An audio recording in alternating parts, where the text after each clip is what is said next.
we're also going to learn something called the standard form and the what's called intercept form. But we're starting off with vertex form. This should be the one that's most familiar to you. You know, think back to what we were just doing with the absolute values. It should look almost exactly the same, except for it doesn't have the absolute value bars. It's got the square instead.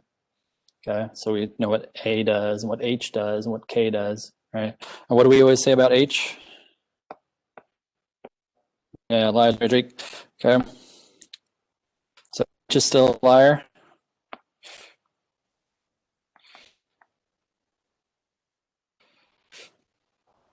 So as we look at this, like if it said X minus 2, then that would be a positive 2 would be our H value. Or if it said X plus 4, then our H value would be negative 4. We trust K. If that said like plus 3, then our K value would be 3. If it said minus 5, then our K value would be negative 5. Okay, so just like you guys did with the vertex for the absolute values.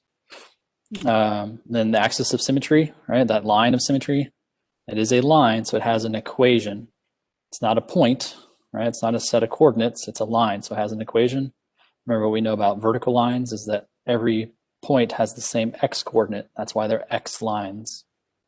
The equation for that line is just x equals whatever, right? This one would be x equals 1 since it goes through 1. So you're writing the equation of that line. So if there's any of this stuff that you didn't get down, that's something you need to go back and do later. That's what I'd asked you guys to do to get ready for class. So,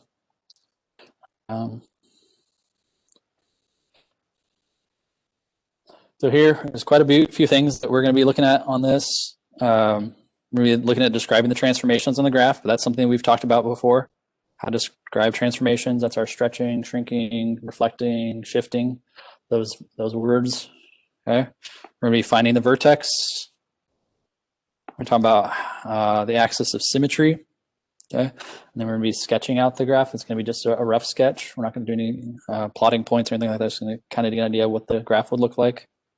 And then we're going to find the domain, range, and where there's a max or a min value.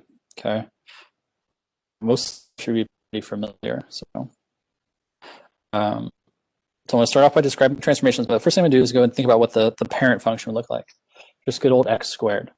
All right, so I'm just going to sketch that real quick. You don't necessarily need to do this, but just sketching a parabola, and its vertex should be at 0, 0. So that would just be x squared. All right. So if I was going to graph x squared, that's about what it would look like.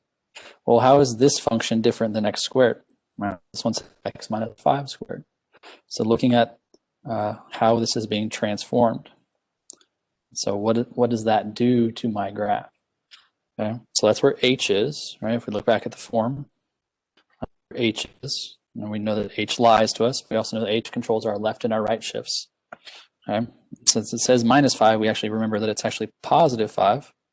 And so that means it's going to shift right units.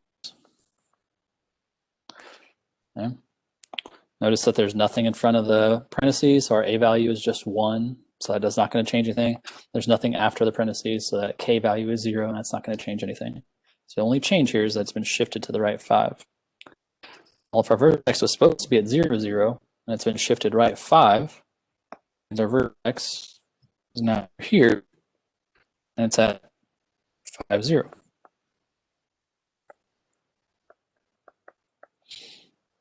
All right? That vertex we shifted it right 5. Then we want to think about where the axis of symmetry is. So the axis of symmetry is always a vertical line that goes through the vertex. The axis of symmetry, it's a line, so it has an equation. And it's a vertical line, so it's an x equals equation. Right? And so the x value on that line, right? Every single point on that line has the same x coordinate, and that coordinate is 5. So they all have a coordinate of 5, so my equation is x equals 5.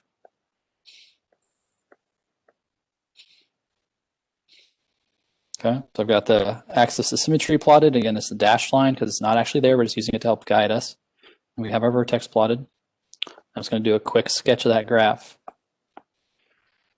So it should look just like the parent function, except for it should just be shoved over 5 units. It shouldn't, or it's not been stretched or compressed, or it's not flipped upside down or something like that. So I should try to draw it about the same size as I did the parent function. So quick sketch. Okay. Should open up. should have the normal width. It should be shifted over 5 units. Any questions about how I found the vertex or the axis of symmetry or how I did the sketch? Before I move to the next stuff? No?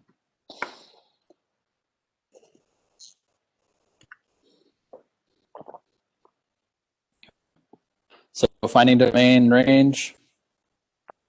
I'm going to kind of zoom in on the graph here. So remember, domain is our x values, right? The x values that we can use, or the inputs that we can use, right? And x moves from left to right.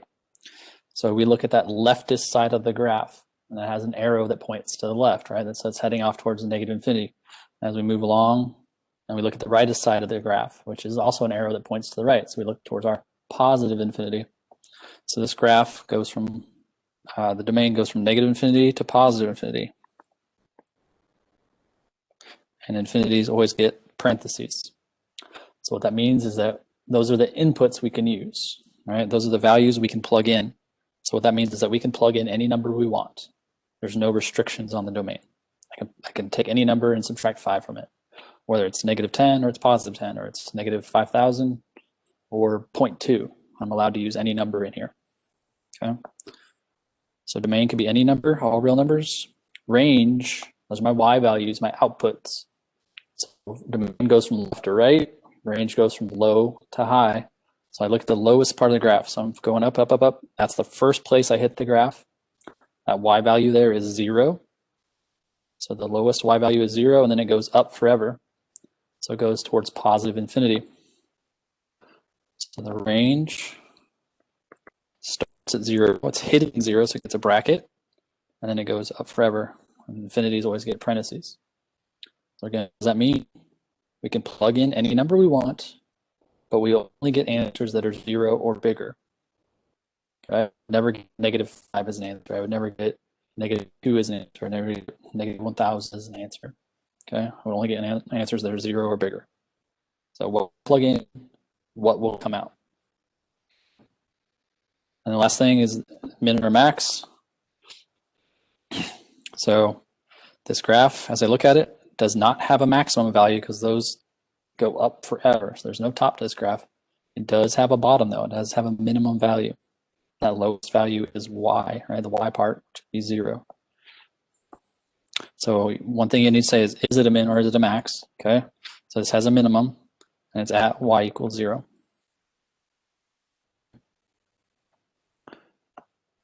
So I want you to notice some things that are connected, right? Look at all these 5s that are talked about here, right? There's a 5 right here. There's a 5 right there. There's a 5 right there. There's a 5 right there. All those 5s are the same 5. It's not a coincidence that those 5s are all there. Because it was shifted to the right 5, that means our vertex shifted, right? So our x value is now 5 instead of 0. The axis of symmetry is now 5. Okay? All those 5s are connected. And in the same way, all the zeros are connected. So there's a 0. Oops. So there's a 0 right here. There's no shift up or down. So that 0 right there is connected to that. That 0 right there and that 0 right there are all connected. So because there was no shift up or down, the vertex stayed on the x-axis, which meant the y value was 0. The lowest value was 0, right? Which is what we said here. So all connected. Anything about that one before we move on to the next example? Anything seem weird?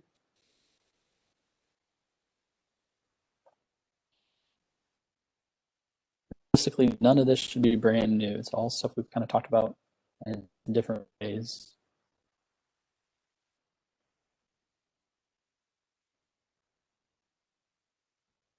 Okay. Got one no. Oops. Okay.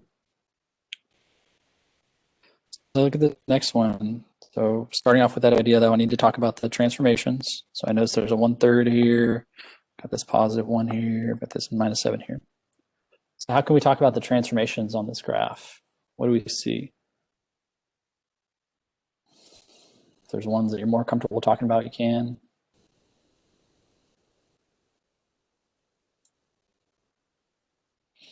Vertical compression. Okay, a little bit more you need to add to that, Audrey.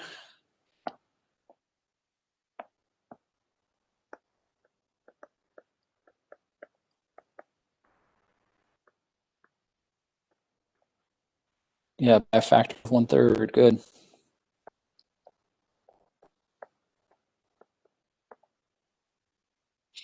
Okay.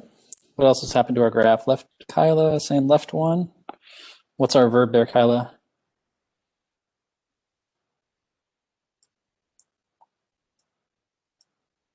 Okay, Jared.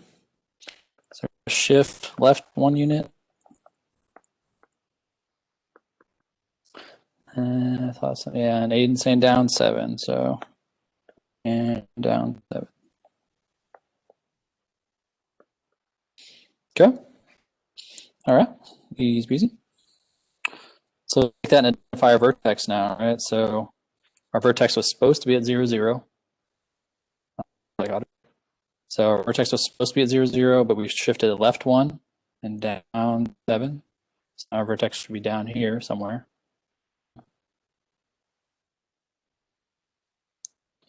So the h value, right? So we know it's lying to us. It says +1, but we know it's actually -1. And then we see the k value is -7. Okay. All right. So what's up, Audrey? Can you more like if you the question? There's a squared symbol. You worried about? Like what exactly you're gonna apply it to? Okay. So the square is just about the function shape, right? This is what family the function belongs to. So that we this graph is part of the quadratic family, which means it's going to be the parabola shape.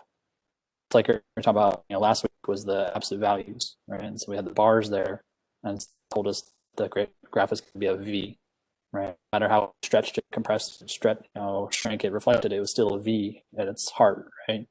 So we know this graph is going to be a U at its heart. No matter how we stretch it, compress it, shift it, it's still going to be a U shape. That's what the square is doing for us. It tells us what family it belongs to. So it's basic shape. Good question. Okay. So now we need the axis, dashed vertical line through there. So where's our axis? Our axis of symmetry.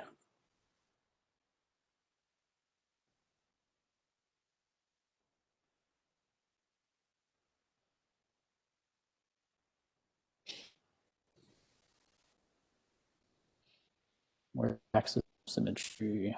All right. Yeah, Sam, but just make sure you write it as an equation. Jarrett, kind of good. Okay, remember it's a line, so it needs to have an equation. So x equals -1. Right. So the number shouldn't be a guess, right? Because we already have the -1 here, right? Just making sure you write it as an equation. So x equals -1. So now we do a sketch. So we've addressed the shifts, right? That changed where our vertex is. But what about the compression? What's that going to do to our graph when we sketch it out? How is that going to change our graph? Vertical compression. What did it do to the graph? How did it change the way it looked?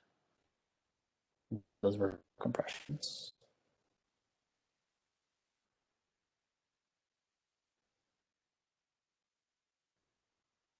How did the vertical compressions change the way the graphs looked? Yeah, I made it wider. Yeah, it makes them appear wider, right? We take that silly putty and we compress it, and so it goes out the sides, right? So as I draw this, I'm going to draw a wider graph than I drew last time, right?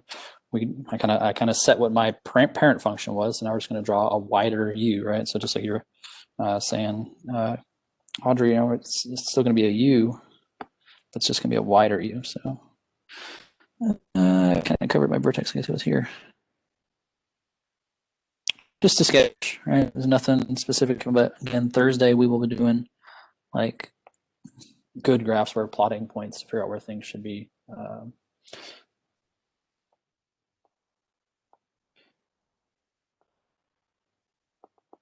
Need to write that down again. It appears wider. Hey, I forgot. Let's say something.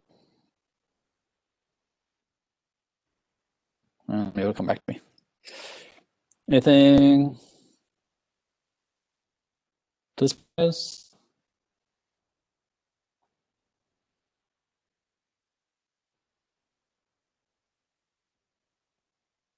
thoughts is right there at the edge of my brain. I can't pull it back. Okay, cool. Kyla. So domain and range. So domain, right? So we look at the left end arrow, moves all the way to the right end arrow. So we're going to go from negative infinity to positive infinity.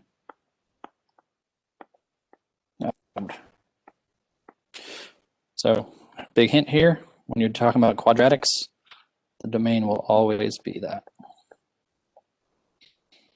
You should always be able to any number when you're doing a quadratic. Range, so low to high, what's our lowest value? So as we come from the bottom, the first place we're hitting, right, that value was -7. That's where our vertex was at -7, and then it goes up forever. So it hits a bracket on the -7 since we're actually hitting that point, and it goes up forever. So we get the range different, right? They're similar, but they're different. Okay. And then max, this graph has a bottom, right? Have a top because it goes up forever, but it has a bottom value, so it has a minimum value.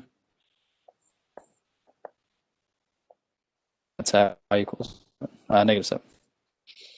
Okay. And just kind of noticing those pieces that are the same, right? Or those like connections. So this -7 here made that move to -7, which made this -7, which made this -7. All those -7s are connected. And in the same way, this 1 here was actually a -1. All right, we see that showing up over and over again. Okay. So those ones are all connected. Those -1s are all connected. What's the always? Why'd you write always? What is that for? The domain for a quadratic is always going to be this. Oh, okay. That yeah. So again, the idea here, we can plug in any number we want. We will only get numbers that are -7 or bigger as answers. We'll never get like -10 as an answer to this problem. We'll never get -7.2 as an answer to this problem. Only numbers that are -7 or bigger would come out. So inputs versus outputs.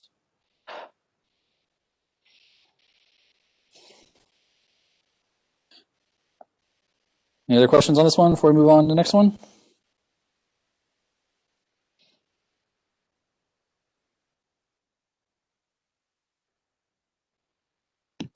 No. Thanks. How you doing, Jake? Okay. All right. Same thing here. Why don't you guys start on C? I'll do roll because I never did that.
All right, so what do you guys got for transformations?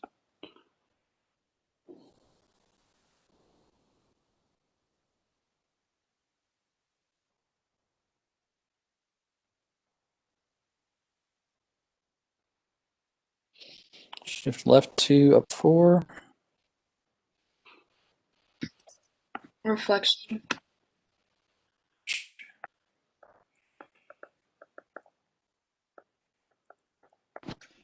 How do you tell it's a reflection or not? Good question.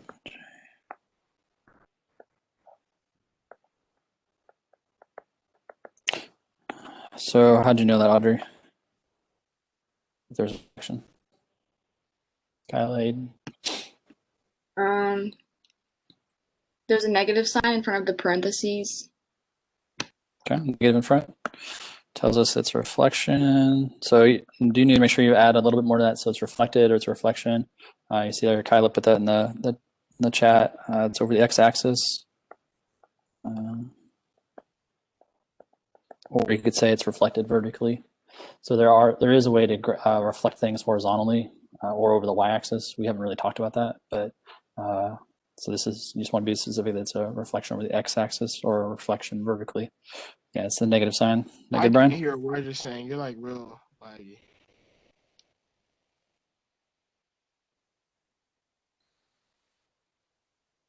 Do you understand why it's reflected?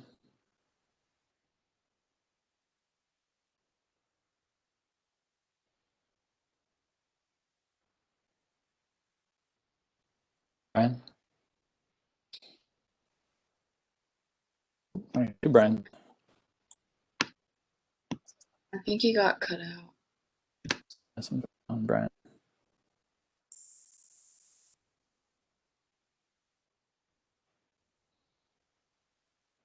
Things working okay on your end, Brian?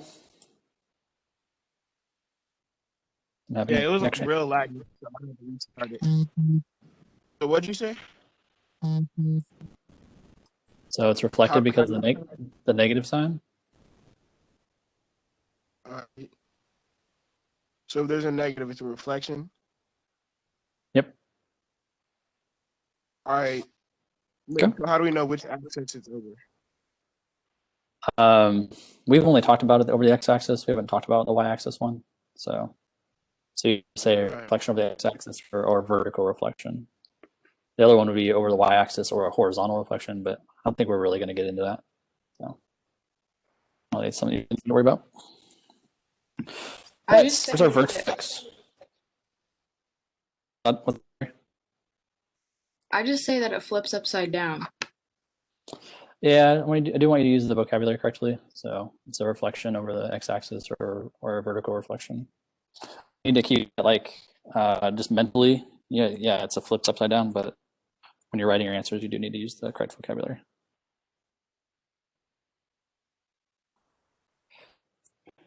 All right, so where's our vertex at?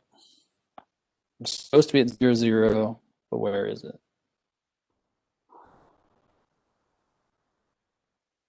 Negative 2, 4, right, Kyla? And 2, 4. So grabbing that h value, grabbing that k value. So wherever you think on your graph is negative 2, 4. So mine would probably be like right over somewhere in there. Right? That's vertex. And then how do we draw it reflected, right? So that's going to be, like Audrey was saying, it's going to be upside down. I should have the like standard width. It's not being stretched or compressed. So kind of think about how you drew that first one, how wide it was. Should look something like that. Oh, I forgot about the axis of symmetry. So that vertical line x equals, right? Our x value is negative 2.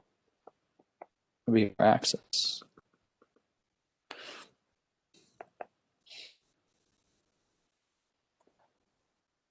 And those two things are always connected.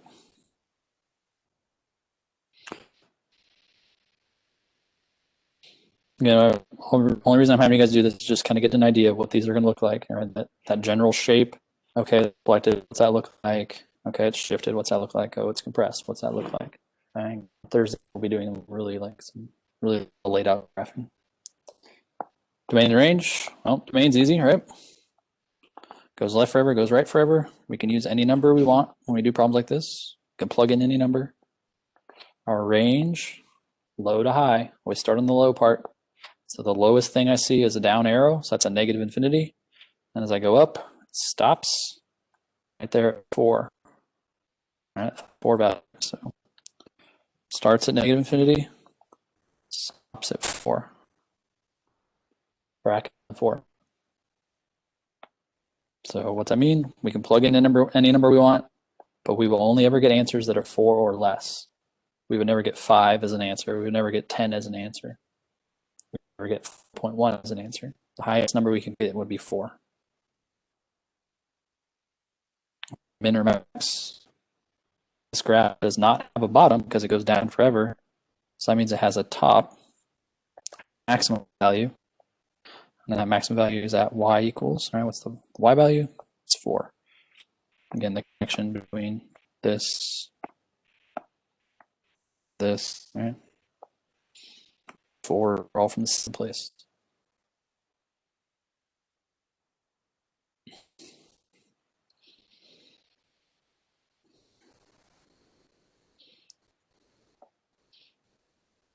What about that? Like, you need the last one, or is there just like a certain part you want to talk about with the last one? You're not sure how to vertex on it, or you want to talk about the domain and range of that one? Anything like that? Nope.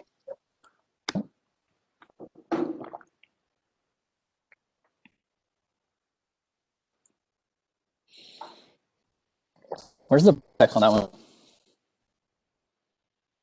I wonder if you guys are going to get this right. Where's the vertex on that?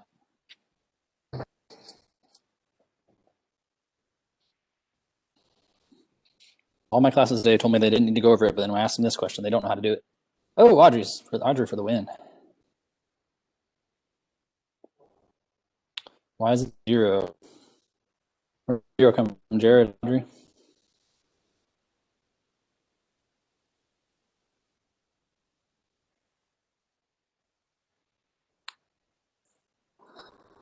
So you're saying there's transformation for x.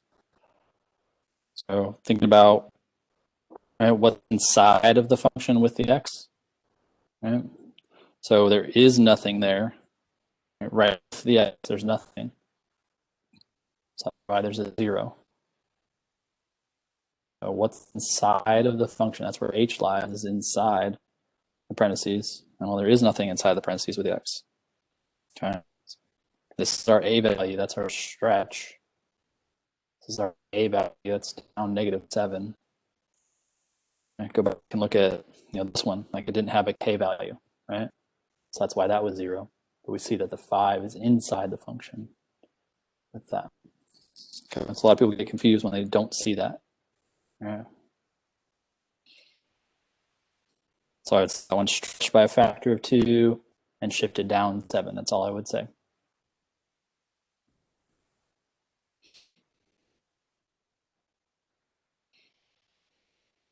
Any other parts of the D you guys want to talk about, or you think you got it?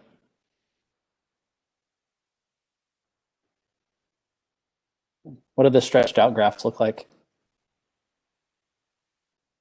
When we draw a stretched graph, what does it look like compared to the parent function?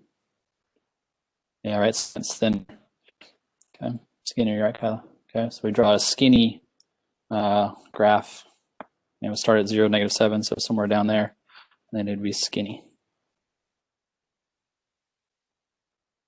Again, that's a comparison, right? Compared to the parent function, it would be thinner.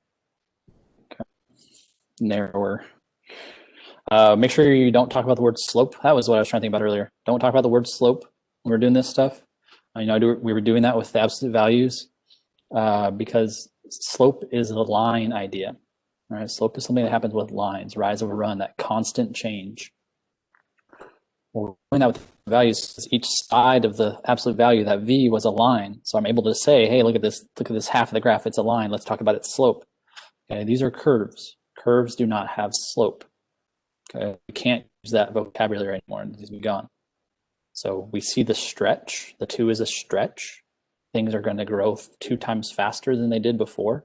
But the points changes. And this goes back to something we did the very, I think it was the second thing we did together, that second worksheet you guys did with me. We talked about rates of change. And on these, the rates of change. So it'll go up 1 or over 1 for the first point, but then it'll go up 3 over 1. Then it'll go up 5 over 1. Like, the way the points changes. So there's no slope. Okay, so that vocabulary's gone.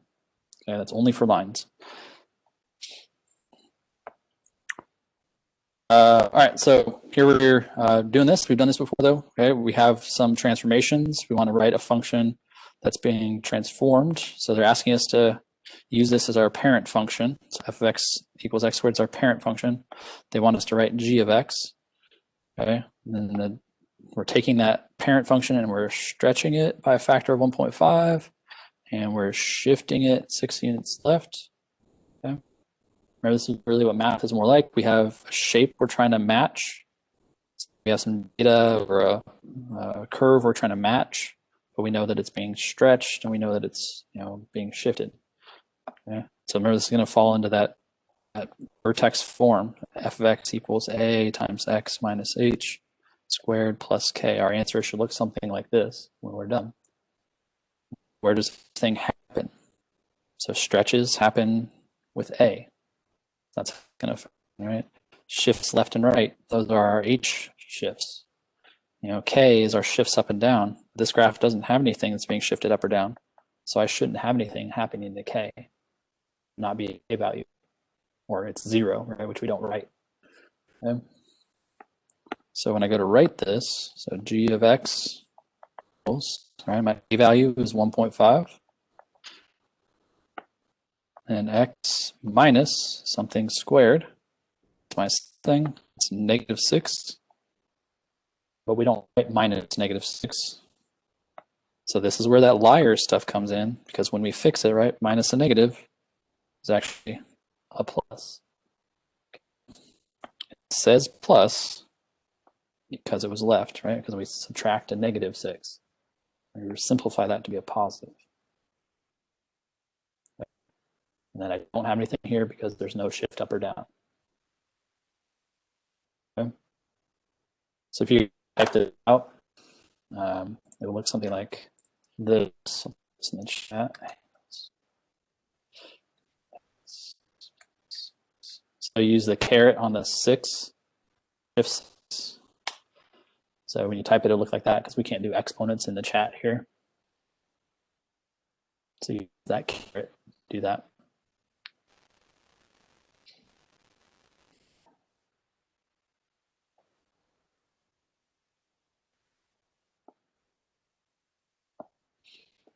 Same thing on the second one. I want to transform x squared. I want to reflect it.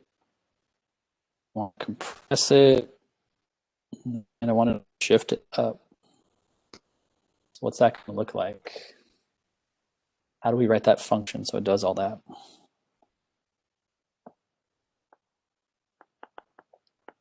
Are there any parts we could talk about? If you're not going to do the whole thing, is there a part you can address? To get it to reflect across the x-axis, don't you need to, you write your parentheses, then put a negative sign right before them? Okay, so I want to do that reflection should be a negative.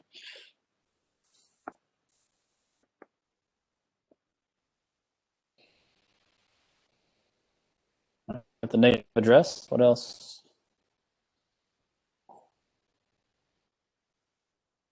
Where's our compression go? Where's our shift up go?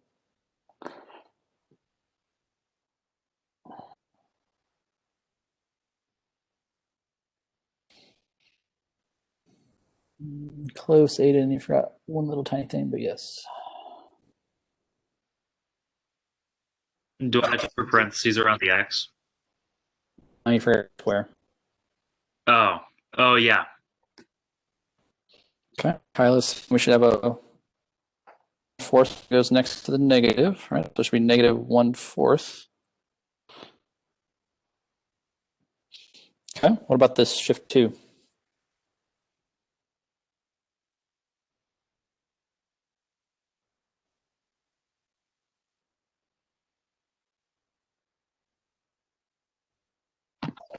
That goes inside your parentheses with it'd be x minus 2. Minus 2.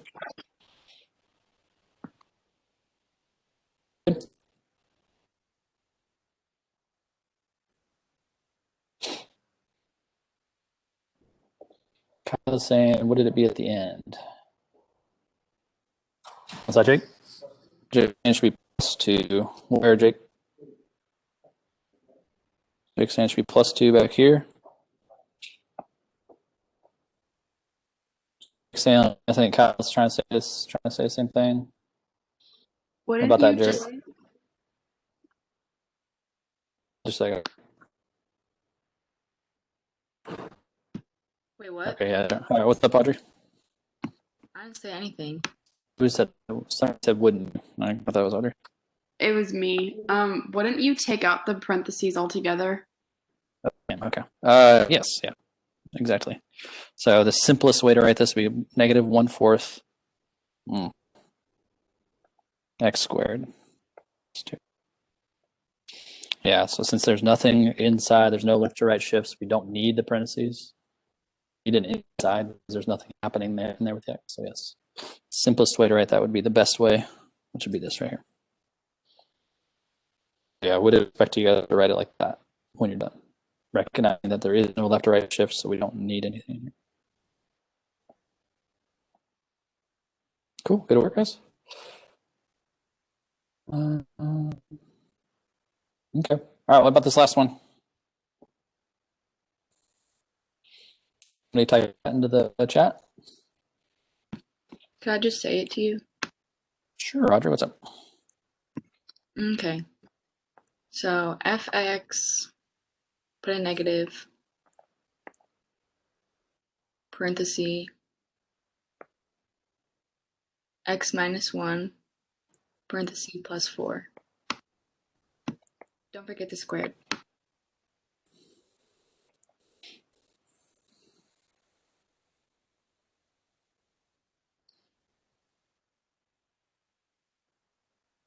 I was saying -4. What do you think about that, Audrey?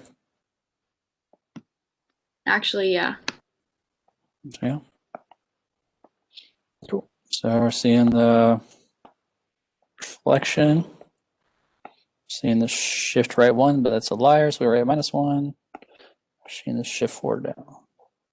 So we've hit all the components, as you might say, all right, all those transformations. What's up, Jared? Yeah, so Jake's asking about this negative. Like, does it only affect the x, like, as opposed to like the 4 or the 1? What do you mean? So, like, does it affect this? So, if we were gonna plug stuff in, right? If we needed to start doing some math, like if I said, hey, what if, what's like find g of 3 or something like that, right? If we had to start, and this is what we're gonna be doing on Thursday. So if we'd said, hey, what's g of 3, right? So we start evaluating points so we could start plotting points. Well, think about how that would happen. So it'd be -3 minus 1 squared minus 4, right? We would plug in the 3, and we got to start doing math, right? When we start doing this math, we've got to follow order of operations, right? And so the first thing we would do would be what's inside the parentheses. So it'd be negative, well, 3 minus 1 is 2, squared minus 4. And then after parentheses is exponents. So 2 squared is 4. So it'd be -4 minus 4. And then negatives happen in that multiplication stage, right? This is actually like a -1, Jake. -1 times 4. And so then the negative would get applied in the third level of the order of operations. So no, it does not directly affect this 1 because other things have to happen to the one before the negative gets to.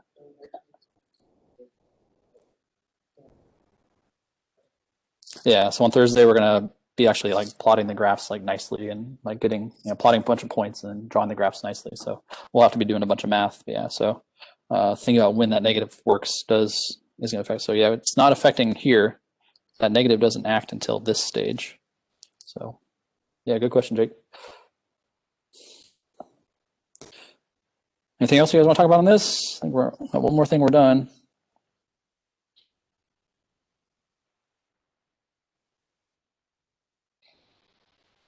I'm good. Okay. All right. So this last thing, application of quadratics. So quadratics are actually really useful in our like there's so many things that we use that deal with quadratics like in our daily life. Not that you would sit down and write an equation to understand them, but anything that deals with like projectile motion deals with quadratics. Like anytime you like kick a ball, throw a ball, jump, like if you're moving forward and like running and jumping, not just jumping straight up and down. Thing that's launched, like if you have like a slingshot or something like that. What I'm talking about is like a rocket where it's launched, but then it has energy keep coming out of it, like, or it has an engine. If you're like moving through the air and you drop something, like if you're flying in an airplane and you drop something, then that would involve quadratics. That idea that, if you were flying, if you're in a plane and you drop something, as you're moving straight along, and then all of a sudden you drop something, that object is going to fall in the path of a parabola. It'd only be part of a parabola, but since it's just falling, whereas like something here where it jumps, it moves in the path, you throw it or kick it, it's going to move in the path of a parabola. Like motion is really dependent on this. Projectile motion is what we call that. Satellite dishes are parabolas. Yeah. So that dish you have outside your house is really, really flat. It's a really, really flat parabola, but it's still a parabola. You have that little receiver that sits up here, that little box. So what happens is the space rays, okay, they're just radio waves that come down. They hit your satellite dish, and because of the shape of the curve, they all get directed into that box. So they get focused onto that receiver. So then it gets a whole bunch of signal from little space, right? So that receiver where all the equipment is can be small because the dish focuses energy onto it, the radio wave energy onto it. So your satellite dish runs off the idea of quadratics. If any of you guys wear glasses or contact lenses, that deals with quadratics. So your eye, right? So your pupil's here. And then you have your optic nerve back here next to your brain. So if you have bad eyesight, right, things are out of focus, right? Because as the light comes into your eye through your lens and all that stuff, it doesn't bend right. So then it can like focus front of your eye. So if you're nearsighted, it's because the light is focusing too soon. It's not hitting your retina right. If you're farsighted, the light bends, but then focuses behind your eye. So then it's going too far before it focuses. That's not good. So what glasses do, or contact lenses do, so the front of them usually is flat, but the back of them is curved, like on a glasses lens. And so what that does is it changes the way the light bends. So as it bends, then it focuses on your retina the way, and then you can see better. So lots of ways that are around us that involve quadratics. Right? Again, if any of you guys are interested in engineering, eye doctor, communications, computer work, this idea of quadratics, if you're designing a video game, you need something to move the right way in a video game, you need to understand this math. So there's tons of applications of quadratics just around us all the time. We just don't generally think about it, but they're there. Okay. So what do we need to know for this problem? Okay. Most of the time with word problems, it's more about the reading is the issue. There's actually almost zero math we need to do to solve this problem. It's more about understanding what's it asking us for and how do we translate that from English to math and then back into English. So it's more of a reading issue than a math issue. So of course I see here the equation. Okay. What's the equation talking about? Right? It's modeling a jump of the kangaroo. So what's X stand for? It's the distance in feet. What's Y stand for? It's the height in feet. So it's letting me know what these axes represent, right? That this is the height of the kangaroo in feet, and this is the distance of the jump in feet, right? And then questions, right? What's the max height of the kangaroo's jump? What's the length of the kangaroo's jump, right? Pretty normal things we want to know about something that we're throwing or kicking or jumping, right? How high can I jump? How far can I jump, right? How far can I throw the ball? How far, how high will it go when I kick it or launch it, right? Imagine if we were launching a cannonball and we needed to go over a building here, but land on this, thing here, right? So what's the, how much force do I need? What angle should I shoot it at? So it goes over this, but lands here, right? So that thinking is just quadratic thinking, okay? So how do we translate this from English, right? Normal English question, how high does it go, right? Pretty normal question, important idea. How do we translate that back into math? Well, anytime we talk about the word maximum or minimum in regards to quadratics, we're talking about the vertex. Okay, so when you see that word maximum or minimum, it's really saying, hey, where's the vertex? Because the vertex, right, point right here, it's x where it's in is just whatever the y value is of the vertex, right? We saw that over and over again. The y value here was just the y value of the vertex, okay?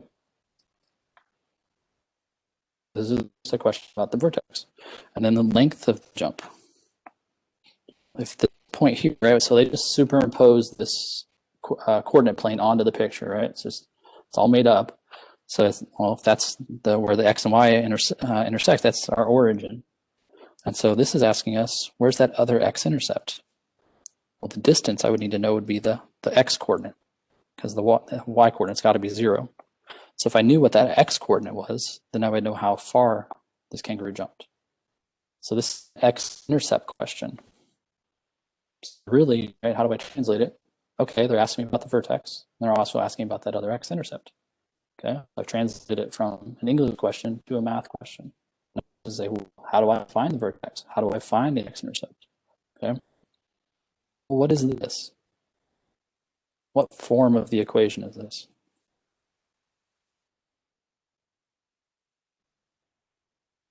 Form of the equation is this?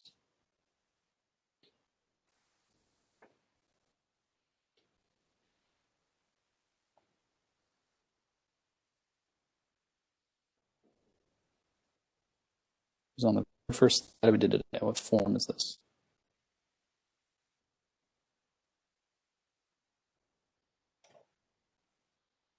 Vertex form, right, Kyla? So this is vertex form. That means we should know the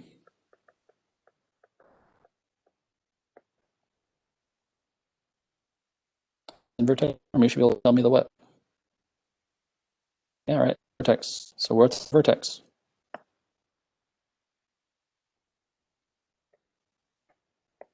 So you should look at the problem and tell me what the vertex is.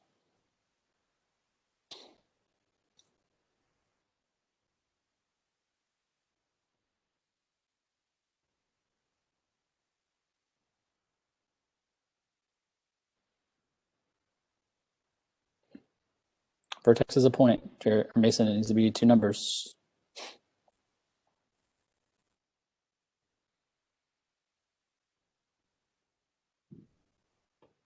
It's not 0, 6. Nope. 0, 6 would be up here. So it's at 0, 6. That would be right there. There, Jarrett, okay, 14, 6. So we're looking at the x value and the y value. Oh, yeah. Okay, so that's at 14, 6. So that means that our height, right, the height of the kangaroo is 6 feet. Okay, I know we're about out of time, so I want to just work through the last part. Okay, so the distance, so the vertex is in the middle of the graph. So I go to the other end. Well, if the middle is 14, then I have to go 14 more. So I'm taking that 14 times 2. So the length of the jump is 20 feet. Okay. So think about the math we had to do there, right? Pretty minimal. I didn't have to do anything to the 6. It's just sitting there. There's the answer. All I had to do is multiply that number by 2 to figure out the whole distance. Okay, so the amount of math we're doing is pretty minimal. It's all about the reading and understanding the context. Okay, hey, they're giving me the vertex. That's really important. That's the height, and that's the middle distance. So all I had to do was take that number the way it was and then double that number, and I had the answers to both questions. Okay, so pretty minimal on the math, more about understanding the vocabulary, right, the English part of it, than anything. Okay, you guys have 2 things you need to do on the Google class tonight. So make sure you're doing both of those. There's a Google form you need to fill out and a realize assignment. If you didn't that 1-5 assignment for any reason, or you forgot to hit submit, make sure you do that. Okay. You guys good? I'm all good. All right.